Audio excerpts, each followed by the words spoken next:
comme je vous l'avais promis, je vais vous faire mon top 10 Netflix. À vrai dire, j'étais partie sur toutes les séries que vraiment j'aime sur Netflix, mais la liste était vraiment beaucoup trop longue. Je ne sais pas pour vous, mais moi je suis vraiment addict à Netflix. Et donc il était très difficile de faire un top 10.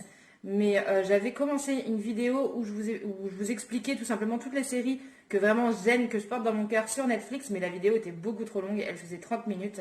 Et je me suis dit que ça faisait un peu long pour vous.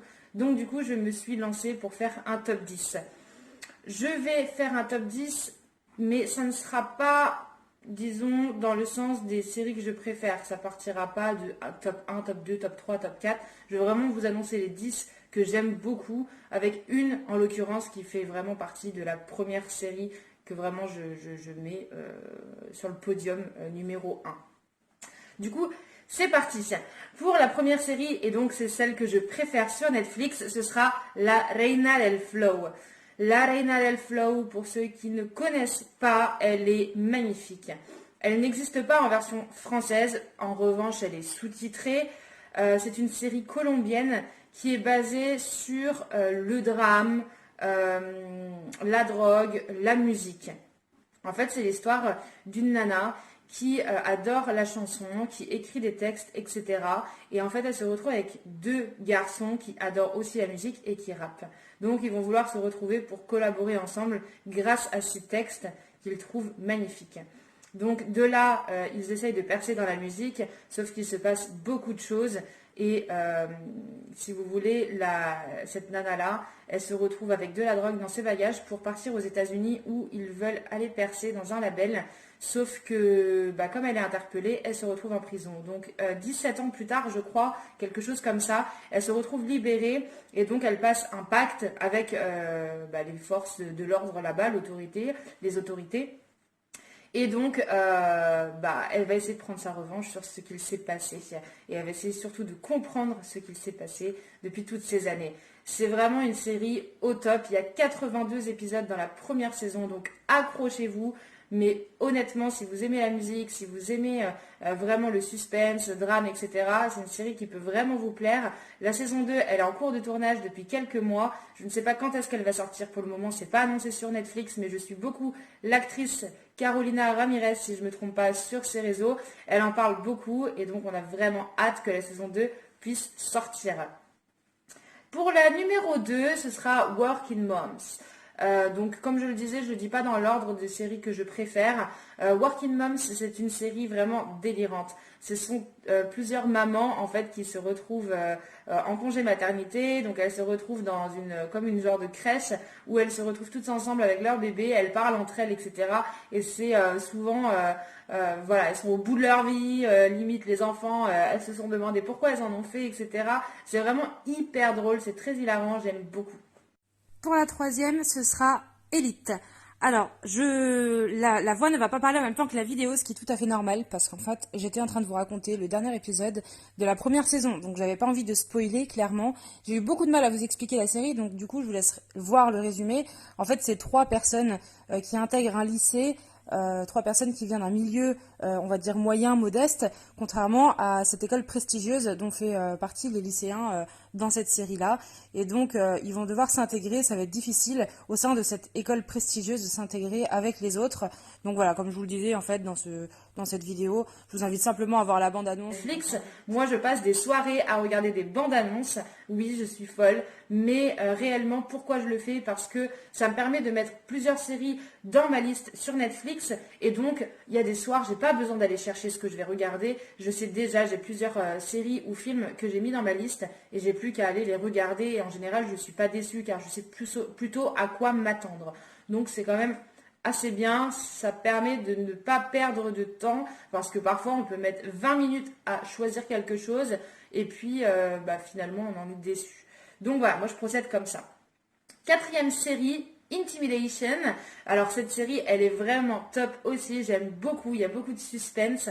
Le principe de cette série, en fait, si vous voulez, ça raconte l'histoire d'une femme qui vient à vous et puis là tout d'un coup elle vous dit vous vous appelez comme ça, vous faites ça dans la vie, etc. Il y a 10 ans de ça, votre femme vous a dit ça et en fait ce n'était pas la vérité. Et donc forcément cette personne, en l'occurrence cet homme-là, se dit mais pourquoi, d'où elle vient, comment elle peut savoir ça, etc.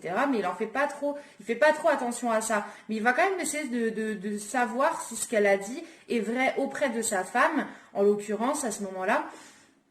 Et il y a vraiment beaucoup d'incohérences, etc. Donc là, il commence à avoir des doutes et il veut retrouver cette femme qui lui a amené une certaine vérité dans ce qu'il s'est passé. Et voilà, donc il essaie de retrouver cette femme, d'où elle vient, comment elle sait ça, etc. C'est vraiment super sympa. Et cette femme le reproduit avec d'autres personnes dans la série. Je trouve que c'est vachement bien comme série à regarder. N'hésitez pas aussi à la regarder ou regarder la bande-annonce pour voir si ça peut vous intéresser. 5e série, Les Demoiselles du téléphone, Las Chicas del Cable, une série espagnole qui se passe dans les années 30. Les femmes commencent à travailler, elles postulent dans un centre téléphonique qui est tout nouveau sur Madrid. Et donc, plusieurs femmes se retrouvent lors de cet entretien et commencent à sympathiser, etc. Ça va devenir vraiment une bande de copines. Et en fait, ces femmes-là vont lutter pour le droit des femmes, etc. et essayer de faire en sorte que les femmes aient leur mot à dire dans ce monde d'hommes. C'est vraiment une série passionnante. C'est vraiment en plus ce qu'il s'est passé. Je trouve que la fin de la saison est hyper émouvante de la dernière saison. J'ai vraiment adoré cette série. Elle met des frissons plein le dos. Franchement, elle est magnifique cette série. Je vous la recommande à 1000%. 6e série, Permis de vivre, donc Vivir sin permiso, c'est une série espagnole aussi, elle a cartonné à la télévision espagnole, j'ai pu voir la dernière saison à la télé espagnole quand j'habitais là-bas, ça a cartonné là-bas, ça se passe en Galice, donc la région de la Galice en Espagne. Si vous voulez, c'est Nemo Bandera, le personnage, qui est interprété par un acteur très connu en Espagne, dont il fait partie d'ailleurs dans plusieurs séries et films espagnols sur la plateforme de Netflix aussi. C'est vraiment un acteur que j'adore, qui joue extrêmement bien. Il y a beaucoup d'émotions, il y a aussi un peu de suspense, il y a beaucoup de drame aussi parce que les Espagnols comme les Latinos aiment beaucoup le drame et vraiment c'est quelque chose que j'ai beaucoup aimé. Ça se base sur la drogue aussi. En fait, Nemo Bandera est donc un leader de la Galice grâce à sa société d'import-export qui trafique de la drogue. Et donc, c'est un peu lui qui dirige sa ville, sa région. Et c'est lui qui décide plus ou moins qui a le droit de vivre ou non.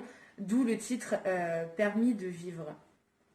Donc voilà, c'est une série que j'aime vraiment beaucoup aussi. Les personnages sont très intéressants. Je vous la recommande aussi à 1000%. Ensuite, 7e série, Emily in Paris. C'est une nouvelle série qui est sortie sur Netflix au mois d'octobre. Elle est vraiment à croquer cette série, je l'adore, mais vraiment.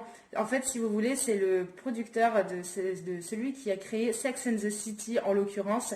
Et c'est vraiment le genre de Sex and the City in Paris du coup. C'est une jeune femme qui arrive de Chicago, où elle travaille et en fait sa société, la société dans laquelle elle fait partie à Chicago, a une filiale, on va dire, sur Paris. Donc elle est amenée à y travailler pendant 1 an. Sauf qu'elle parle extrêmement mal français, donc on a beaucoup de mal à la comprendre arrivée en France et les Parisiens ne comprennent absolument pas la manière de vivre de ces Américaines. Et donc elle arrive avec sa joie de vivre, etc. dans un monde parisien qui est plutôt en général assez triste, assez carré. Et donc, ça la change complètement. On découvre une série où il y a beaucoup de critiques envers les Parisiens, envers les Français, mais vraiment surtout envers les Parisiens. Donc, tout le monde n'a pas aimé, mais il faut vraiment le prendre au second degré. Après, tout n'est pas faux. Les Parisiens ne sont pas tous comme ça, mais il y en a aussi beaucoup qui sont comme ça. Elle est vraiment trop top. Elle est très mignonne. Et l'actrice principale est la fille de Phil Collins, Lily Collins. Elle est vraiment magnifique. Elle est adorable. On a vraiment très envie de la regarder. Et on a aussi Lucas, cet acteur français, qui est vraiment très charmant. Donc, c'est d'autant plus agréable à regarder cette série. Les images sur Paris sont magnifiques. Donc, je vous invite vraiment à la découvrir. 8e série, Dynasty. Dynasty, donc ça repose sur une dynastie entre deux familles cette ville, en fait, si vous voulez, qui fait partie des plus riches des États-Unis. Et donc, c'est un peu la compétition qui fera le mieux, qui arrivera à décrocher des contrats, etc. L'actrice principale, elle est excellente. Je l'adore, j'adore son personnage. C'est vraiment un personnage que j'aimerais avoir dans ma vie de tous les jours, personnellement, parce que, honnêtement, je pense que c'est quelqu'un avec qui on doit vraiment se marrer et qui en même temps a vraiment beaucoup d'ambition, etc. Il y a beaucoup de crasse entre eux, dans la même famille, etc. C'est un peu basé sur le luxe aussi. Voilà, moi j'aime beaucoup ce genre de série qui c'est un peu girly. Voilà. 9e série, ce sera Toy Boy. Toy Boy, c'est une série espagnole à nouveau qui se passe du côté de Malaga, si je ne me trompe pas. Et en fait, c'est un homme qui se réveille sur un bateau en feu avec à côté de lui un corps mort, inanimé tout simplement. Donc la police arrive à ce moment-là, l'embarque, lui ne se rappelle de rien, il va en prison et lorsqu'il sort de prison, il essaie de chercher la vérité. Il se trouve que le corps qui avait été retrouvé à côté de lui sur le bateau n'est autre que le mari de la maîtresse de celui qui se retrouve sur le bateau, qui se réveille sur le bateau.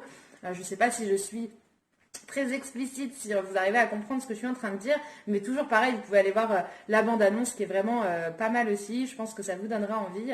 Il se passe beaucoup de choses, beaucoup de drames aussi dans cette série. Lui va se faire aider par une avocate pour pouvoir voir un petit peu d'où ça vient, est-ce que c'est réellement lui qui l'a tué ou non, parce que même lui arrive à en douter quelque part. Donc vraiment très très bien, il y a beaucoup d'hommes dans cette série, c'est vraiment une série pour les filles, vous allez en prendre plein les yeux, c'est très agréable à regarder. Et donc 10e série, là j'ai hésité entre The Rain et The Mist, pour ceux qui connaissent. The Rain, c'est une série où, si vous voulez, vous avez 2 enfants qui sont enfermés dans un bunker parce que leur père fait des expériences scientifiques lors d'une pluie qui s'abat sur leur pays. La pluie, en fait, si vous voulez, tue. C'est un virus. Donc le père le savait et donc il met ses enfants dans un bunker qu'il avait déjà préparé depuis des années avec sa femme. Et donc les enfants, 6 ans ou 7 ans plus tard, sortent de leur bunker. Donc déjà des années plus tard, ils sortent de leur bunker et ils vont essayer de comprendre d'où vient ce virus. La pluie s'est totalement arrêtée, mais il y a un autre virus qu'en fait qui a déclenché autre chose à cause de la pluie. Et donc, ils retrouvent des survivants de cette pluie virus et vont essayer de comprendre d'où vient ce virus, etc. Et elle est vraiment très intéressante, j'aime beaucoup. Et The Mist, c'est pareil, en fait, c'est un peu le même principe. C'est une brume qui arrive sur une ville et en fait, la brume tue. Donc, les gens s'enferment dans les centres commerciaux, etc., dans les églises, etc. Et ils vont essayer de comprendre d'où vient cette brume et comment elle peut disparaître et qu'est-ce qui tue réellement dans cette brume. Vraiment beaucoup de suspense aussi, j'aime vraiment beaucoup cette série. Voilà, donc voilà plus ou moins mon top 10. Je vous invite à me dire dans les commentaires ce que vous pensez des séries que je vous ai annoncées dans cette vidéo, si vous en avez d'autres à recommander qui font partie de vos top 10. Et puis voilà, je pense que je vous mettrai en barre d'infos d'autres séries que j'aime vraiment beaucoup, mais pour le coup, que je préférais pas énoncer lors de cette vidéo, justement pour pas qu'elle soit trop longue.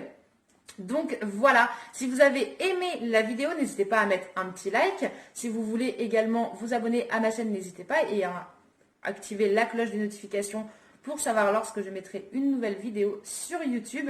Je vous invite également à aller sur mon compte Instagram où je suis très régulièrement, pour ne pas dire quotidiennement, et où je peux répondre également à vos messages.